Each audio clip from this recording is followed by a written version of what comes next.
अच्छा जी, अस्सलाम वालेकुम। क्या हाल है आप सबके? पहले तो प्लीज़ मुझे बता दें, क्या मेरी आवाज़ और मेरी स्क्रीन आप लोगों तक क्लियरली पहुंच रही है? अगर मेरी आवाज़ और स्क्रीन आप लोगों तक क्लियरली पहुंच रही है तो एक बार चैट पर क्लियर लिख दें ताकि हम आज की क्लास स्टार्ट कर सकें प्लीज़। फौरन से सब बता दें।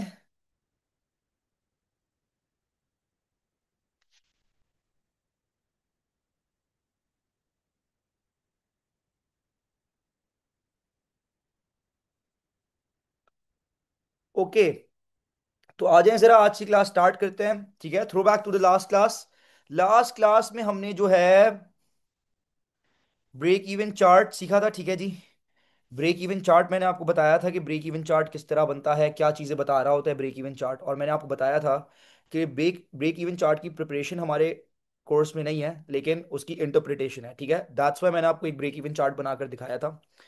एंड मैंने आपको ब्रेक इवन के अंदर जो हम अजम्पशंस कर रहे होते हैं वो बताई थी। ठीक है, आज हमने क्या करना है? आज हमने ब्रेक इवन का एक क्वेश्चन करना है, एक नहीं, ट्राई करेंगे कि दो क्वेश्चंस आज करें। ठीक है तो सबसे पहला क्वेश्चन जो मैं आपको कराऊंगा ब्रेक इवन का, दैट इज, एक क्वेश्चन हम फॉर्मूलाज वाला पहले कर चुके हैं, पास्ट पर क्वेश्चन। ठीक है, आज हम दूसरा क्वेश्चन कर रहे हैं तो वेट कीजिएगा, मैं आपके सामने खोलता हूं question.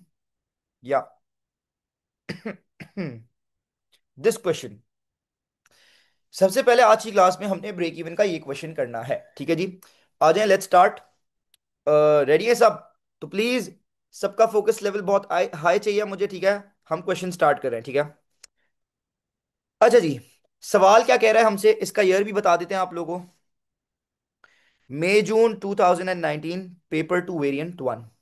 Paper two variant one, मई जून 2019, क्वेश्चन नंबर इस पेपर का 4 है। ठीक है जी, सो आ जाए जरा क्वेश्चन देखते हैं क्या कह रहा है। Ravi manufacture two products. Ravi दो प्रोडक्ट्स बनाता है। दो प्रोडक्ट्स का नाम क्या है? X and Y. Each product has allocated fix cost. दोनों प्रोडक्ट्स की अपनी अपनी फिक्स कॉस्ट है। The following chart shows the budgeted information of X. ये जो आपको ब्रेक इवन चार्ट बनाकर दिया हुआ है, ये प्रोडक्ट एक्स के लिए बनाकर दिया हुआ है ब्रेक इवन चार्ट। ठीक है जी, तो देखिए ये ब्रेक इवन चार्ट बनाकर दिया हुआ है। और लास्ट क्लास में जो हमने ब्रेक इवन चार्ट सीखा था, उसमें और इसमें कुछ डिफरेंट लग रहा है आपको? यस, वेरिएबल कॉस्ट की लाइन हमने नहीं बनाई थी, ये आपको एक्स्ट्रा गिवन है। ठीक है, एक लाइन मिसिंग है ब्रेक इवन चार्ट के अंदर, that is, yes Sandhya, correct, fix cost की लाइन।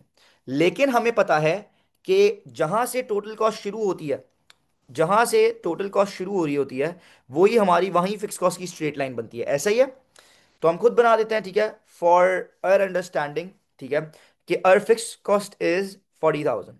ठीक है, ये हमारी बन गई फिक्स कॉस्ट की लाइन।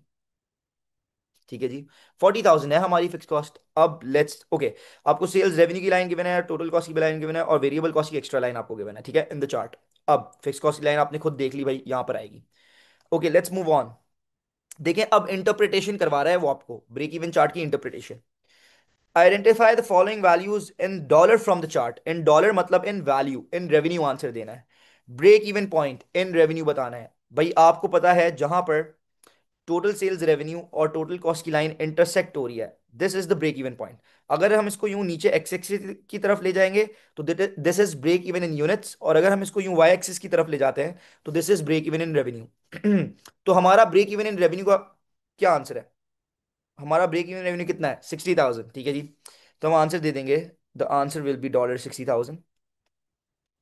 ओके, अच्छा जी, next, allocated fix costs. X की फिक्स कॉस्ट बतानी है, वो हम पहले ही आपको मैं बता चुका हूं कि जहां से टोटल कॉस्ट स्टार्ट हो रही है, that is uh fix cost. तो फिक्स कॉस्ट इज 40,000, तो आंसर आपने दे दिया $40। ओके, कह रहा है tell the margin of safety in revenue बतानी है, मार्जिन ऑफ सेफ्टी। ठीक है, हर चीज का answer in dollars in revenue देना है। तो आपको पता है यार, ये हमारा ब्रेक इवन रेवेन्यू था, ये 60,000। ब्रेक इवन रेवेन्यू से ऊपर जितना भी रेवेन्यू है, that is uh margin of safety in revenue. तो कितना है भाई? 10,000, 20,000 and 30,000। So $30,000 will be the margin of safety in revenue, margin of safety in dollars. तो आंसर विल बी $30,000। नीचे गए, आपने आंसर दे दिया $30,000। ठीक है जी, आफ्टर दैट बोला हुआ है प्रॉफिट बता दें भाई। तो आपको पता है यार, हमारी टोटल कॉस्ट, आप मैक्सिमम जो, पहले आप टोटल सेल्स देख लो। मैक्सिमम आपकी यूनिट से 60,000, उस पर आपकी टोटल सेल्स रेवेन्यू मैक्सिमम कितनी आ रही है? 90,000 इज योर टोटल सेल्स। ठीक है, तो टोटल सेल्स हम ले लेंगे 90,000, और आपको पता है टोटल सेल्स में से हम लोग माइनस कर देते हैं टोटल कॉस्ट। तो हमारी मैक्सिमम टोटल कॉस्ट कितनी है? 60,000 units are the maximum units and the total cost at this point is at these units are, total cost is 70,000. So 90,000 minus 70,000 will be our profit, that is $20,000. Part A done. हाँ जी, anyone any problem?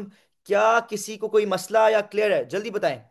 क्या part A crystal clear 100%? जल्दी से बता दें ताकि हम next part पर चलें और फर्दर इस क्वेश्चन को हम सॉल्व करें। प्लीज यार, वेटिंग फॉर एवरीवन्स रिप्लाई। जल्दी से बता दें क्या आप सबको सारी चीजें क्लियर हैं या नहीं? Everyone please. हाँ जी, रिप्लाई नहीं आया सबका। कशमाला, क्या आपको क्लियर है? आपका रिप्लाई नहीं आया। ओके, ठीक है। तहामी, व्हाट अबाउट यू? क्या सीन है तहामी, क्लियर है या नहीं? ओके, अब चलते हैं नेक्स्ट पार्ट पर। ग्रेट। अच्छा जी, अब सर नेक्स्ट पार्ट में देखें, लंबी चौड़ी एडिशनल इंफॉर्मेशन दी दी है। इसको रीड करते हैं और समझते हैं कि ये एडिशनल इंफॉर्मेशन क्या कह रही है। The following budgeted information is available for Y. अब हमें इंफॉर्मेशन दी हुई है, budget information for the next product, the other product that was product Y. ठीक है। सेल्स के यूनिट्स बताए हुए हैं। सेल्स के यूनिट्स आर 105,000। ठीक है, 1,05,000 यूनिट्स बजटेड सेल्स के यूनिट्स हैं। अच्छा, सेल्स रेवेन्यू मतलब यूनिट्स को जब सेलिंग प्राइस से मल्टीप्लाई करते हैं तो टोटल सेल्स रेवेन्यू आता है, वो आपको दिया हुआ है, that is 3,15,000। Okay great. Labour cost आपको दिया हुआ है, ये टोटल दिया हुआ है 2,10,000। और ये जो इंफॉर्मेशन दी हुई है ना, this is per unit information. ठीक है, एक यूनिट बनाने में 0.5 आवर्स लगते हैं और पर आवर खर्चा इज 4। तो आपको अगर पर यूनिट खर्चा चाहिए लेबर का, तो आप क्या करेंगे, 0.5 मल्टीप्लाइड बाय 4। मेरे ख्याल से आपके पास $2 पर यूनिट खर्चा आ जाएगा। फिर पर यूनिट खर्चे को जब यूनिट से मल्टीप्लाई करा होगा तब हमारे पास टोटल डायरेक्ट लेबर कॉस्ट आया होगा। ठीक है। उसके बाद डायरेक्ट मटेरियल्स का जो टोटल खर्चा आया है, दैट इज 52,500। ये टोटल खर्चा 105 यूनिट्स। ये जो इन्फॉर्मेशन गिवन है, this is per unit information. एक यूनिट बनाने में 0.25 किलोज लगते हैं और पर किलो खर्चा आता है 2। तो 0.25 मल्टीप्लाइड बाई 2, मेरे ख्याल से ये 0.5 आ जाएगा पर यूनिट खर्चा। उसको जब मल्टीप्लाई करेंगे यूनिट से तब जाकर हमारे पास टोटल खर्चा आया होगा मटेरियल का, दैट विल बी 52,500। ठीक है। Allocated fix cost, total fix cost आपको दी हुई है 34,500। ठीक है जी, प्रोडक्ट वाई की। ओके, ये इंफॉर्मेशन आपको गिवन थी। अब बोला हुआ क्या है, Ravi is concern that the budgeted profit for Y is not very high. Ravi concerned है कि जो प्रॉफिट है प्रोडक्ट वाई का, बजटेड जो अज्यूम्ड प्रॉफिट है, वो इतना हाई, इतना ज्यादा नहीं है। ओके, कंसर्न मतलब वो परेशान है कि भाई प्रोडक्ट वाई से इतना प्रॉफिट नहीं हो रहा।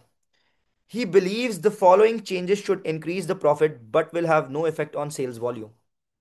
अब ही बिलीव्स, रावी का क्या सोचना है कि the following changes would increase the profit but will have no effect on sales volume. वो कह रहा है कि भाई ये चेंजेस अगर हम करेंगे, रावी सोच रहा है कि अगर हम ये चेंजेस कर देंगे तो हमारा प्रॉफिट बढ़ जाएगा, हमारा profit will increase, but sales volume मतलब सेल्स के यूनिट्स पे कोई इफेक्ट नहीं आएगा। सेल्स के units will remain same, that is 105,000 units, whereas profit हमारा बढ़ जाएगा ड्यू टू दीज चेंजेस। अच्छा भाई, क्या चेंजेस हैं, आ जाएं जरा देख लेते हैं फॉरन। Everyone please. Increase the selling price per unit by 5%। वो कह रहा है सेलिंग प्राइस पर यूनिट को 5% से बढ़ा दो। अच्छा, जो जो चेंजेस बोल रहा है ना, वो आप चेंजेस कर कर नए फिगर हाथों हाथ निकाल लें साथ साथ। ठीक है। So sir, increase the selling price by 5%। पहले आपको सेलिंग प्राइस चाहिए होगी पुरानी, कैसे आएगी? टोटल सेल्स रेवेन्यू है, उसको आप डिवाइड कर दोगे नंबर ऑफ यूनिट से, पर यूनिट सेलिंग प्राइस आ जाएगी ओल्ड वन। ठीक है, पुरानी 315,000 डिवाइडेड बाय 105,000। तो जो पहले पुरानी सेलिंग प्राइस है दैट वाज कितनी भाई, 315,000 divided by 105,000। So the per unit selling price was $3 before the changes. अब हम लोग क्या करेंगे, चेंज होने के बाद वाली निकाल लेंगे। ठीक है, सेलिंग प्राइस 5% से इंक्रीज हो जाएगी। तो यार आपकी पुरानी सेलिंग प्राइस 3 है, इसका आप 5% निकाल कर इसमें ऐड कर दो, या डायरेक्टली 105% निकाल लो, 5% से बड़ा अमाउंट निकाल लो। तो इसको आप मल्टीप्लाई कर दोगे 105% से। सो आपके पास चेंज होने के बाद वाली, आफ्टर द चेंज वाली सेलिंग प्राइस पर यूनिट आ जाएगी। तो 3 का 105% अगर मैं निकालता हूं, that is $3.15। This is my new selling price after the changes. Okay, अब आगे बढ़ते हैं। Use skilled labour, use use skilled labour which will increase the cost per hour by 5%। अच्छा जी, पॉइंट 2 क्या है, दोबारा रिपीट कर रहा हूं। Use skilled labour which will increase the cost per hour by 5%। कह रहा है अब हम स्किल्ड लेबर यूज करेंगे। क्या यूज करेंगे? पॉइंट 2 कह रहा है use skilled labour which will increase the cost per hour by 5%। ये बार बार मैं क्यों रिपीट कर रहा हूं? क्योंकि मुझे नजर आ रहा है कि कुछ बच्चों का इंटरनेट कनेक्शन स्टेबल नहीं है, वो लीव हो रहे हैं फिर दोबारा से ज्वाइन हो रहे हैं, 2-3 स्टूडेंट्स ऐसे हैं। तो दैट्स वाई मैं दोबारा रिपीट कर रहा हूं, please. Point 2, use skill labour which will increase the cost per hour by 5%। तो भाई कह रहा है कि अब हम स्किल्ड लेबर यूज करेंगे जिसकी वजह से पर आवर कॉस्ट, जो लेबर की पर आवर कॉस्ट है वो 5% से बढ़ जाएगी। ठीक है। सो व्हाट इज द पर आवर कॉस्ट? लेबर की पर hour cost was $4 per hour. अब ये 5% से बढ़ जाएगी। ठीक है। तो आपकी पहले जो पुरानी पर आवर कॉस्ट थी वो थी $4। अब आप इसका क्या आप कर देंगे? 105% निकाल लेंगे। ठीक है। तो आपके पास न्यू लेबर की पर आवर कॉस्ट आ जाएगी। ठीक है। आफ्टर द चेंजेस वाली, दैट इज 4 का 105%, that is $4.2, $4.2 per hour. This will be the new per hour cost of the labour after the changes. ठीक है। Use better quality material which will increase the cost per kilo by 2%। कह रहा है अब हम better quality material का use करेंगे, better quality of material use करेंगे जो हमारी कॉस्ट पर किलो, मटेरियल की पर किलो कॉस्ट बढ़ा देगा बाय 2%। ठीक है। तो पर किलो कॉस्ट मटेरियल की पहले कितनी थी? $2 पर किलो। ठीक है। पहले पर किलो कॉस्ट थी $2। अब वो 2% से बढ़ गई, तो इसका 102% निकाल लेंगे। ठीक है। 2 का 102%, दैट इज $2.04 पर के जी पर kilo. The new price is $2.04। Okay. Increase the advertising cost by 6,000। अब हमारी एडवर्टाइजिंग कॉस्ट बढ़ जाएगी। अब ये एडवर्टाइजिंग कॉस्ट कौन सी कॉस्ट है sir? Advertising cost variable cost होती है, फिक्स कॉस्ट होती है? देखो जितने भी यूनिट्स आप बनाओ या बेचो, एडवर्टाइजिंग की कॉस्ट 6,000 है तो वो 6,000 ही रहेगी ना, इट्स अ फिक्स कॉस्ट। तो आपको पहले एलोकेटेड फिक्स कॉस्ट दी है 34,500। तो मतलब बेसिकली आपकी फिक्स कॉस्ट है एडवर्टाइजिंग कॉस्ट, फिक्स कॉस्ट आपकी 6,000 से बढ़ जाएगी। So the new fix cost will be 34,500 plus 6,000। The new fixed cost will be 34,500 plus 6,000. That is 40,500. The new fixed cost is 40,500. Okay, great. Let's move on. And the last change. What is the last change? Offer the sales team a bonus of 2% of the sales revenue earned from all sales above 80,000 units. Okay. कह रहा है अब हम sales team को bonus पे करेंगे, और वो बोनस कितना होगा? 2% of all sales revenue above 80,000 units. 80,000 unit से ऊपर के यूनिट्स का जो सेल्स रेवेन्यू है उसका 2% will be the bonus of the sales team. Okay. तो सर 80 था, हमारे टोटल सेल्स के यूनिट्स कितने थे? अनचेंज थे, वो 105,000 थे। अब 80,000 से ऊपर यूनिट से कितने हैं? 105,000 माइनस 80,000। तो सर 25,000 यूनिट्स के सेल्स रेवेन्यू का, ये 25,000 यूनिट्स है, 80,000 से ऊपर यूनिट्स, इसका सेल्स रेवेन्यू, इसको आप मल्टीप्लाई बाय सेलिंग प्राइस कर दें। तो सर न्यू सेलिंग प्राइस से मल्टीप्लाई करेंगे 3.15। तो सेल्स रेवेन्यू आपके पास आ गया 80,000 से ऊपर वाले यूनिट्स का, दैट इज कितना?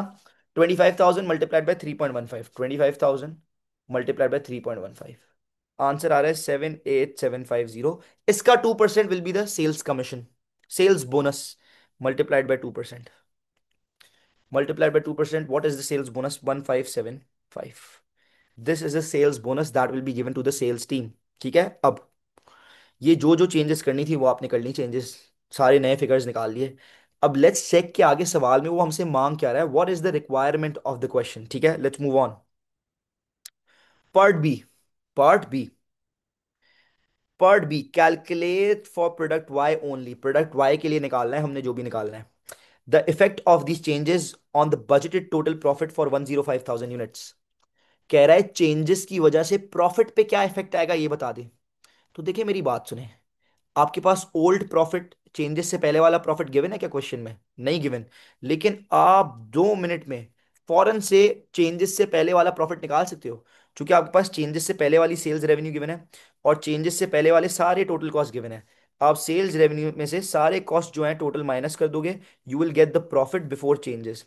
प्रॉफिट आपके पास आ जाएगा बिफोर द चेंजेस वाला। अब आपने चेंजेस करके नए फिगर निकाल लिए हैं, फिर आप नीचे आफ्टर चेंजेस वाला प्रॉफिट निकाल लोगे।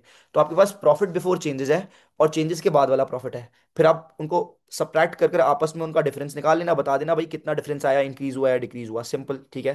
तो पहले मैं यहाँ पर चेंजेस से पहले वाला प्रॉफिट निकाल लेता हूँ, ठीक है। फॉरेन से 3,15,000 minus 2,10,000 minus 52,500 minus 34,500। So let's move on, and 3,15,000 minus 2,10,000 minus 52,500 and minus 34,500. We'll get 18,000. सो ये प्रॉफिट आ गया 18,000, ये चेंजेस से पहले वाला है। अब आफ्टर द चेंजेस वाला निकाल लेते हैं, ठीक है। नीचे जाएंगे, अब यहाँ पर मैं निकालूंगा प्रॉफिट आफ्टर द चेंजेस वाला, ठीक है। तो फटाफट से प्रॉफिट निकालते हैं। आपको पता है मार्जिनल कॉस्टिंग की प्रॉफिट स्टेटमेंट बन के प्रॉफिट निकलेगा, ठीक है। सबसे पहले you will have to take the sales. What were the new sales? New sales were the sales units were the same 105,000, and the selling price change that was 3.15. So units into the new selling price, you will get the new sales revenue 105,000 multiplied by 3.15. 105,000 multiplied by 3.15. The new sales is 330,750.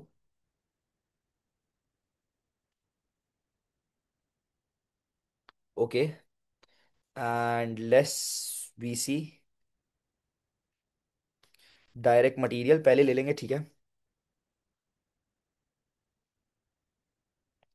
Direct material ले लेते हैं पहले। अब what will be the new direct material? क्या material में change आया था? Yes. देखो मेरी बात सुनो। एक यूनिट बनाने में 0.25 किलोज लगते हैं, लेकिन अब पर किलो कॉस्ट 2 नहीं है। अब पर किलो कॉस्ट कितनी है? 2.04। अगर आपको मटेरियल का पर यूनिट खर्चा चाहिए तो 0.25 किलोज एक यूनिट बनाने में लगते हैं और पर किलो कॉस्ट है 2.04। इससे आप मल्टीप्लाई करोगे तो आपके पास पर यूनिट खर्चा आएगा मटेरियल का। मल्टीप्लाई करते हैं, कैलकुलेटर खोलते हैं। 0.25 multiplied by 2 point multiplied by 2.04। So per unit खर्चा जो हमारे पास आ रहा है मटेरियल का, दैट इज 0.51 पर यूनिट खर्चा multiplied by units, that is 105,000 units. So total material का खर्चा new is 0.51 multiplied by 105,000 and the answer is 53,550. Okay, then we'll take direct labor का cost. The new direct labor का cost will be, देखिए मेरी बात सुने, गौर से बात सुनिएगा। अब जो है पर यूनिट आवर्स हमारे लग रहे थे 0.5 आवर्स, लेकिन अब पर आवर कॉस्ट 4 नहीं है लेबर का। नाउ ओके सिंधिया, मैं रिपीट कर देता हूँ सर, 0.51 कैसे आया देखो। एक यूनिट बनाने में 0.25 किलोज लग रहे थे और पहले खर्चा था 2 पर किलो। तो 0.25 मल्टीप्लाइड बाय 2 करते थे, पर यूनिट खर्चा आता था, फिर उसको मल्टीप्लाइड बाय यूनिट्स करते थे तो टोटल खर्चा आता था, दैट वाज 52,500। लेकिन नाउ एक यूनिट बनाने में 0.25 किलोज लग रहे हैं, लेकिन पर किलो कॉस्ट 2 नहीं है। अब पर किलो कॉस्ट चेंज हो गई थी 2.04, ठीक है। तो 0.25 किलोज एक यूनिट बनाने में मल्टीप्लाई बाय पर किलो कॉस्ट 2.04, तो 0.51 आपके पास पर यूनिट खर्चा आ जाएगा मटेरियल का। फिर उसको हम मल्टीप्लाई बाय 105 यूनिट्स करेंगे तब जाकर टोटल आएगा। Great Scindia, clear, okay. अब लेबर का मैं बता रहा था, इसी तरह लेबर का एक यूनिट बनाने में 0.5 आवर्स लगते हैं, लेकिन अब पर आवर कॉस्ट 4 नहीं है, अब पर आवर कॉस्ट इज 4.2। तो सर अगर पर यूनिट खर्चा चाहिए नया लेबर का, तो 0.5 आवर्स मल्टीप्लाइड बाय पर आवर कॉस्ट दैट इज 4.2। तो 0.5 multiplied bye 4.2, I hope it is 2.1। 0.5 multiplied bye 4.2, 2.1 आ गया पर यूनिट खर्चा, ठीक है। तो उसको आपने नीचे ले लिया 2.1 मल्टीप्लाइड बाय यूनिट्स 105,000 यूनिट्स। तो 2.1 multiply by 105,000 units, answer is 220। ये आपके पास जो है लेबर का खर्चा आ गया, डीएम आ गया, डीएल आ गया। और कोई वेरिएबल कॉस्ट है?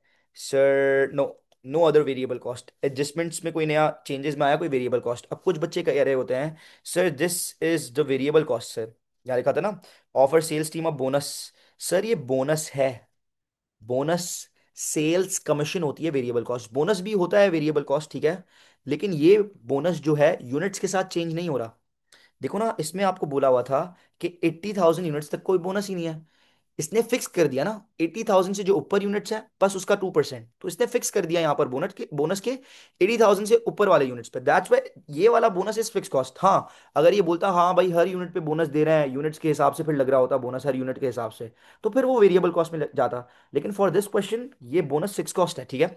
खैर, और कोई वेरिएबल कॉस्ट गिवन नहीं है, ठीक है। सो वेरिएबल कॉस्ट हमारी हो गई पूरी मेरे ख्याल से। ऐड अप करेंगे, फाइनल आंसर राइट कॉलम में लेके जाएंगे फॉरेन से। 55 53 550 प्लस 220500, दोनों को प्लस करा वेरिएबल कॉस्ट को। फाइनल आंसर जो है राइट कॉलम में लेके जाएंगे, दैट इज 274050। ऊपर से माइनस करा, we will get the contribution. हमारे पास टोटल कंट्रीब्यूशन निकल आएगी, दैट इज कितनी, 330750 माइनस 274050।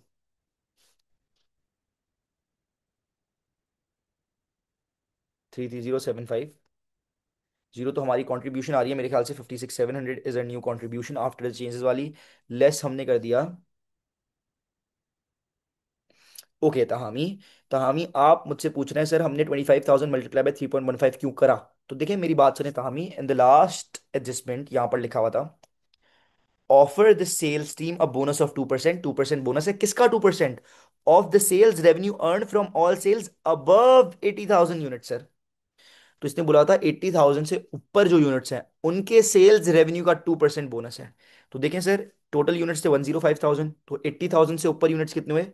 आप 80,000 यूनिट्स हटा दें, 105,000 माइनस 80,000, आपके पास आ गया 25,000 यूनिट्स।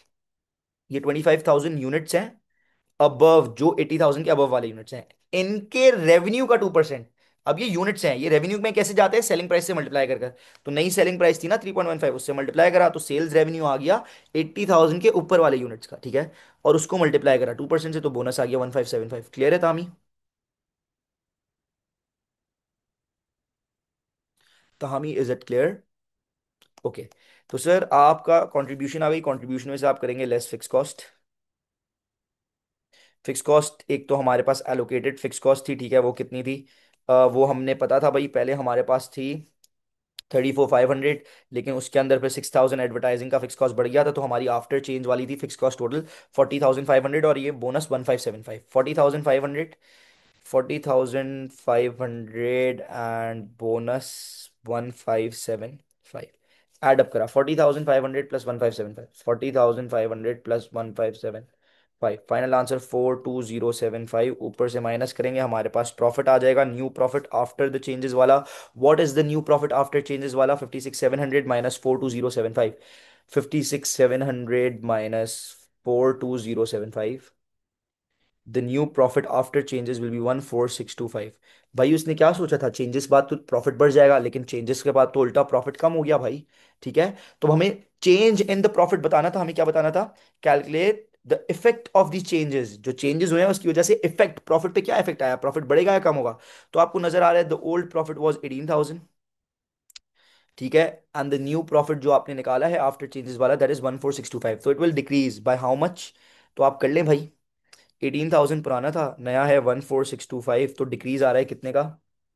ठीक है, 18,000 माइनस 14,625, तो 3375 का डिक्रीज है, तो आप लिख देंगे डिक्रीज बाय $3375। ठीक है जी। क्या ये पार्ट अब सबको क्लियर है? एवरीवन प्लीज जल्दी से बता दें प्लीज, क्या सबको ये पार्ट क्लियर है या नहीं क्लियर? एवरीवन प्लीज, सबके रिप्लाई का वेट कर रहा हूं, जल्दी से बता दें प्लीज ताकि हम आगे बढ़ें। Okay great, let's move on. अब जा रहे हैं नेक्स्ट पार्ट पर। Calculate profit Y only, oh sorry, calculate for product Y only, product Y के लिए निकालना है जो निकालना है। The effect of these changes on the budgeted break even point in dollars. Break even point in dollars पे क्या फर्क आएगा इन चेंजेस की वजह से? तो अब मुझे ओल्ड इंफॉर्मेशन यूज कर कर old break even point in revenue निकालना है, न्यू इंफॉर्मेशन यूज कर कर new break even point in revenue निकालना है, ठीक है। और ओल्ड और new break even point in revenue में जो इफेक्ट पड़ा है, इंक्रीज या डिक्रीज आया है, वो मुझे बताना है, ठीक है। तो देखिए मेरी बात सुने, मैं निकाल लूंगा ओल्ड ब्रेक इवन पॉइंट, यहां पर मैं निकाल लेता हूं old break even,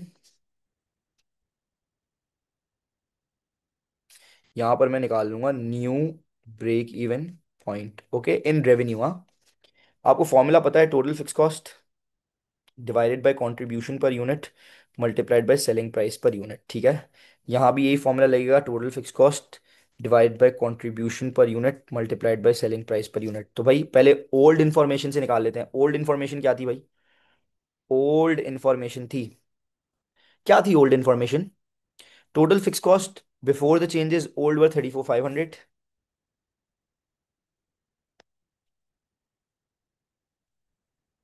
contribution per unit से डिवाइड कर दो यार, फटाफट काम करना, ठीक है। पर यूनिट के चक्कर में नहीं पड़ना। आपके पास टोटल सेल्स है, उसमें से दो वेरिएबल कॉस्ट है, टोटल वेरिएबल कॉस्ट माइनस करें, टोटल कंट्रीब्यूशन आएगी पुरानी, उसको नंबर ऑफ यूनिट से डिवाइड कर दीजिएगा तो पर यूनिट कंट्रीब्यूशन आएगी। ऐसे करना है तो ऐसे कर लें, या आपके पास पुरानी पर यूनिट सेलिंग प्राइस है, इन दोनों को मल्टीप्लाई करेंगे, पुराना पर यूनिट लेबर आ जाएगा, इन दोनों को मल्टीप्लाई करेंगे, पुराना पर यूनिट मटेरियल का खर्चा आ जाएगा। पर यूनिट में कर लें, टोटल में कर लें, same thing, contribution per unit तो पुरानी सेम ही आनी है। तो मैं क्या कर रहा हूँ, मेरे पास टोटल आंसर गिवन है, तो मैंने टोटल सेल्स में से दोनों जो टोटल वेरिएबल कॉस्ट है वो माइनस करें। ठीक है, 315,000 माइनस 210,000 माइनस 52,500। तो भाई total sales minus total variable cost कर दिया, तो मेरे पास टोटल कंट्रीब्यूशन आ रही है 52,500। कितनी आ रही है? 52,500 आ रही है। सेल्स में से ये दोनों वेरिएबल कॉस्ट माइनस करने के बाद 52,500 आ रही है, उसको मैं डिवाइड कर देता हूँ डायरेक्टली यूनिट से, तो पर यूनिट वेरिए कंट्रीब्यूशन आ जाएगी मेरे पास 52,500 डिवाइड बाई 105,000। तो मेरी पर यूनिट कंट्रीब्यूशन आ रही है ओल्ड वाली 0.5। तो मैं गया, डिवाइड करा 0.5 से, और multiplied my old old selling price 3 थी, तो आपके पास ब्रेक इवन रेवेन्यू आ जाएगा ओल्ड वाला। ठीक है, निकाल लेते हैं भाई फौरन हाथों हाथ। 34,500 divided by 0.5 multiplied by 3, the answer is 207,000। This is my old break even point in revenue. अब न्यू निकाल लेते हैं। भाई न्यू टोटल फिक्स कॉस्ट तो आपकी ये रही ना, ये आपकी न्यू टोटल फिक्स कॉस्ट थी, दोनों को ऐडअप करें। 405,000 प्लस, सॉरी, 40,500 प्लस 1,575। सही है, 42075। 42075, ओके, 42075। ओके, 42075। 42075। 42075, ठीक है जी। 42075 divided by contribution per unit, ठीक है। What is the contribution per unit? अब न्यू कंट्रीब्यूशन, देखिए मेरी बात सुने, ऊपर आपने न्यू प्रॉफिट निकालते वक्त टोटल न्यू कंट्रीब्यूशन निकाली थी, या आपके पास टोटल कंट्रीब्यूशन है, इसको यूनिट से डिवाइड कर दें, पर यूनिट कंट्रीब्यूशन आ जाएगी, ठीक है। 56,700 डिवाइडेड बाय 105,000 यूनिट्स, 105,000 थे, तो पर यूनिट आ रही है 0.54। तो divided by 0.54 multiply by selling price, new selling price थी 3.15। तो new break even point in revenue आ गया, कितना आ गया? 42075 डिवाइड बाय 0.54, ठीक है, एंड मल्टीप्लाइड बाय 3.15। सो मेरे पास जो आंसर आ रहा है दैट इज 245437.5, ठीक है जी। सिंगल डेसिमल पॉइंट तक आ रहा है तभी मैंने ले लिया। अब देखें, this is my old break even revenue, this is my new break even revenue. तो ब्रेक इवन इन रेवेन्यू में इंक्रीज आया है, ठीक है, कितने का आपस में हम माइनस कर देंगे, ठीक है। सो लेट्स चेक कितने का इंक्रीज था, आपस में माइनस कर दें भाई। 245437.5 माइनस 207,000, तो ये आपका आया है, ये आपका आया है इंक्रीज बाय डॉलर। कितना इंक्रीज आया भाई? 245437.5 माइनस 207,000, एंड द हमारे पास आया 38,437.5 का इंक्रीज आ गया इन ब्रेकिंग एंड रेवेन्यू, ठीक है। तो ये आपको यहाँ मार्क्स मिल जाते, 5 मार्क्स, अगर आप ये सब करके उसको दिखाते, ठीक है। Now we will move on to the next part. अच्छा प्लीज, आई होप ये आप सबको क्लियर हो, जल्दी से मुझे बताएं, जल्दी से, फटाफट, फौरन। क्या ये पार्ट आप सबको क्लियर है? एवरीवन प्लीज,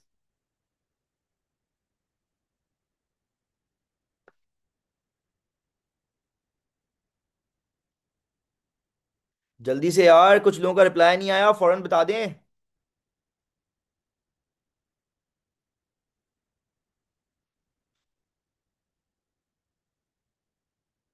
दानिश, आपका रिप्लाई नहीं आया, क्यों भाई? क्लियर नहीं है क्या? Okay, great. Okay, let's move on to the next part.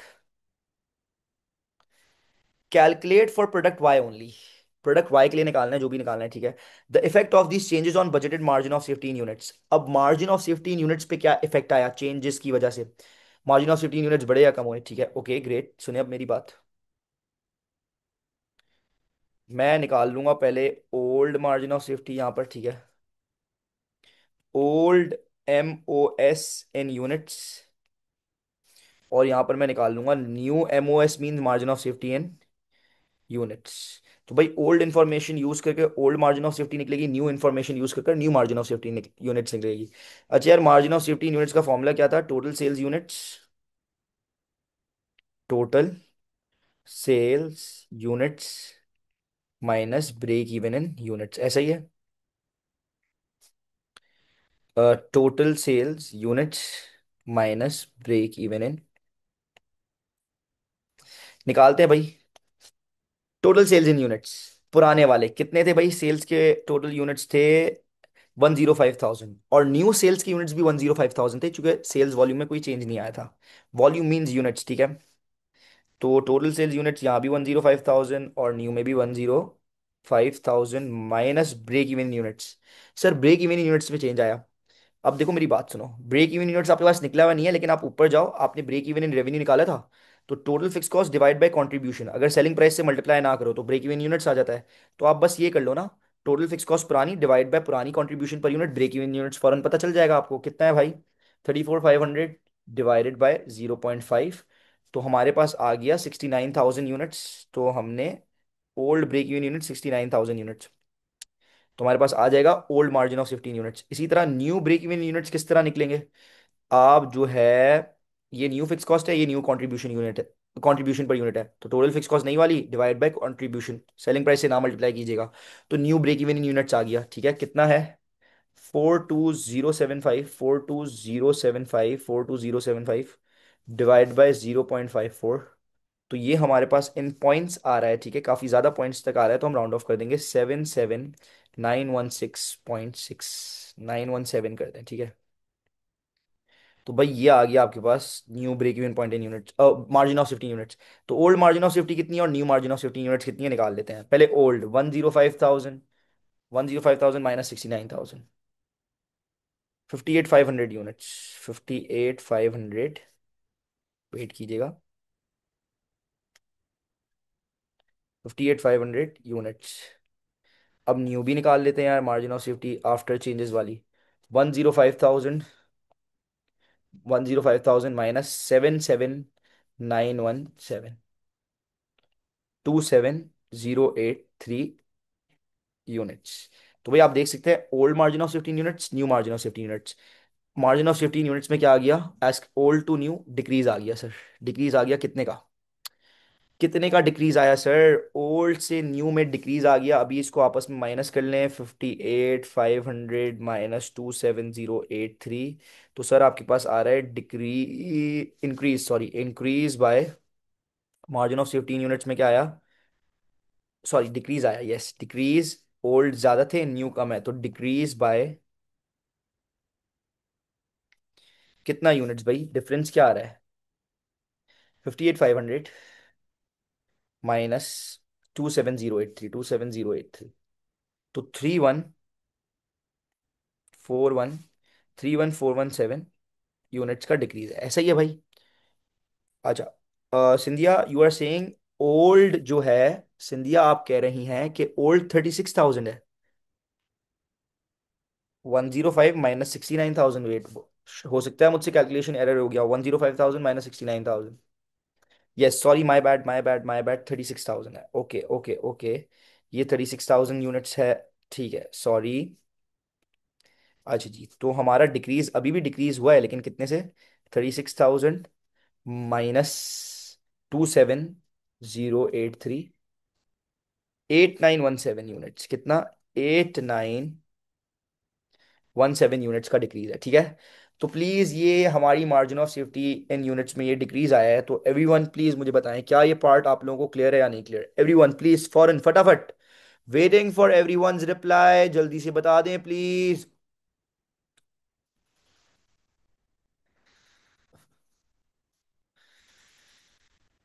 हाँ जी, सबको क्लियर है? ओके ग्रेट, आ जाएं, let's move on to the next part. Recommend whether और not Ravi should proceed with these changes, justify और आंसर, ठीक है। सो 5 मार्क का है, 1 mark will be for the recommendation.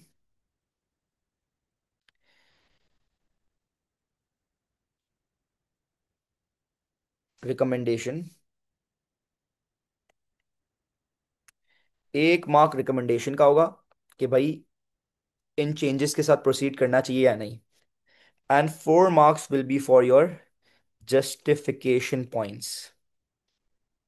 अब देखें ना, अगर आप बोल रहे हैं कि यस प्रोसीड करना चाहिए, तो क्या जस्टिफिकेशन, 4 जस्टिफिकेशन पॉइंट्स देने पड़ेंगे कि भाई क्यों प्रोसीड करना चाहिए। अगर आप कह रहे हैं कि प्रोसीड नहीं करना चाहिए, तो चार जस्टिफिकेशन पॉइंट्स दें कि क्यों प्रोसीड नहीं करना चाहिए। ठीक है, तो अब मेरी बात सुने गौर से, गौर से सुनिएगा। देखिए, रिकमेंड आपको क्या करना चाहिए, क्या लग रहा है भाई, क्या प्रोसीड करना चाहिए विद द चेंजेस या फिर नहीं करना चाहिए प्रोसीड चेंजेस के साथ। आप लोगों को क्या लग रहा है, प्लीज बताएं मुझे। चेक करें भाई, देखिए मार्जिन ऑफ सेफ्टी में आ गया है डिक्रीज, सेफ्टी वाले यूनिट्स कम हो गए। ब्रेक इवन रेवेन्यू में इंक्रीज आ गया, मतलब आपको ज्यादा रुपए की सेल्स करनी पड़ेगी ताकि आपका नो प्रॉफिट नो लॉस हो। ओके। और आपके प्रॉफिट में भी क्या आ गया था भाई, डिक्रीज आ गया था। तहामी हर चीज बुरी हो रही है और आप कह रहे हो कि करना चाहिए प्रोसीड, क्यों भाई। चेंजेस की वजह से हमने सोचा था प्रॉफिट बढ़ेगा, प्रॉफिट भी कम हो गया। ठीक है। और ब्रेक इवन इन रेवेन्यू भी बढ़ गया, ब्रेक इवन भी बढ़ना बुरी बात होती है। And margin of safety in units में भी डिक्रीज आ गया, that is also not good. तो भाई, यस सर, प्रॉफिट देखें ना, हमारा ओल्ड प्रॉफिट 18,000 था, ये चेंजेस के बाद वाला प्रॉफिट निकाला था हामी ऊपर पार्ट बी में, तो 14,625 हो गया था। डिक्रीज आ रहा है प्रॉफिट में 3,375 का। ठीक है। तो आपने यहाँ रिकमेंडेशन देनी चाहिए थी, मैं होता मैं बोलता नो, शुड नॉट प्रोसीड। ठीक है, वाई, बिकॉज प्रोसीड नहीं करना चाहिए। क्यों प्रोसीड नहीं करना चाहिए, ठीक है, क्योंकि जस्टिफिकेशन पॉइंट्स में देता कि भाई प्रॉफिट में आ गया डिक्रीज। ठीक है, एक जस्टिफिकेशन पॉइंट। दूसरा justification point, margin of break even in units भी, ब्रेक इवन रेवेन्यू भी बढ़ गया है, कि अब मुझे ज्यादा रेवेन्यू सेल्स, ज्यादा रुपए की सेल्स करनी पड़ेगी to achieve no profit no loss point. ठीक है, पहले कम सेल्स पे नो प्रॉफिट नो लॉस हो जाता था, अब मार्जिन ऑफ सेफ्टी, जो मेरे सेफ्टी प्रॉफिट वाले यूनिट्स हैं वो भी कम हो गए हैं, एक और जस्टिफिकेशन पॉइंट्स। और अगर आप देखो, देखो हमारी सेलिंग प्राइस बढ़ी है, हमारी सेलिंग प्राइस पहले से बढ़ी है।